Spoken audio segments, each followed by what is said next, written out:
Mas maaga na ang oras ng botohan sa Mayo 9.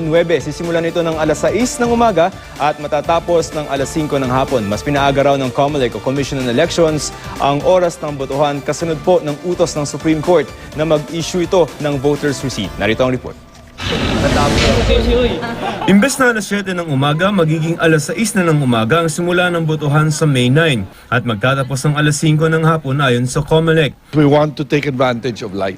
Di ba? Gusto nating matapos yung botahan habang mayroong panliwanag. Para iwas sa berya, nanawagan ng COMELEC sa publiko na bumoto ng maaga sa presinto pagkatapos bilugan ang espasyong nakalaan para sa mga kandidatong iboboto, isubo ang balota sa VCM o Voting and Counting Machine.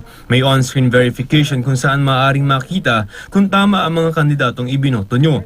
Pagkatapos magpiprint ng resibo na magpapakita ng listahan ng mga ibinoto nyong kandidato. Ang resibo hindi pwedeng iuwi at ang sino mang lumabag pwedeng makasuhan.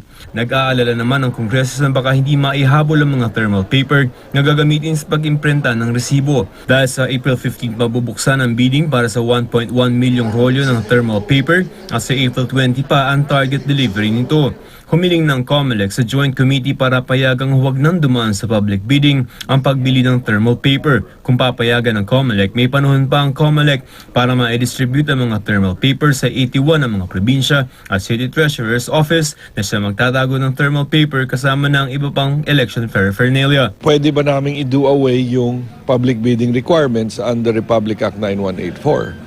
Hindi pa rin sigurado ang COMELEC kung pwede nilang kunin sa savings nila ang budget na tinatayang 81 million pesos. Ang pinakamalaking hamon natin ay ang panahon.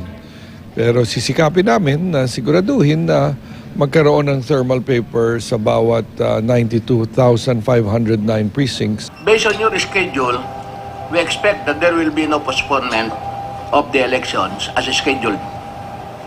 Yes, Your Honor.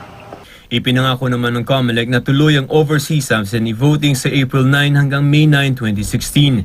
May 1.3 milyong overseas absentee voters sa buong bansa, sabi ng COMELEC. Sa March 25 na ang simula ng campaign period para sa mga lokal na kandidato, pero ang problema Biyernes Santo yan. At ang sabi ng COMELEC, bawal ang pangangampanya sa araw na yan. Kaya sa Sabado de Gloria na lamang daw simulan ang kampanya para sa mga lokal na kandidato. We make a little bit of an allowance for Bisita Iglesia because we know that, in this very pious country that's often done. They can't do that. They can't go around. They can't do sorties. They can't put up posters. All of which they can do at 12:01 on Saturday. Maaaring isumbong mga paglabag sa Twitter sa paggamit ng hashtag sumbong ko. Pwedeng ma-disqualify ang mga kandidatong lalabag sa batas.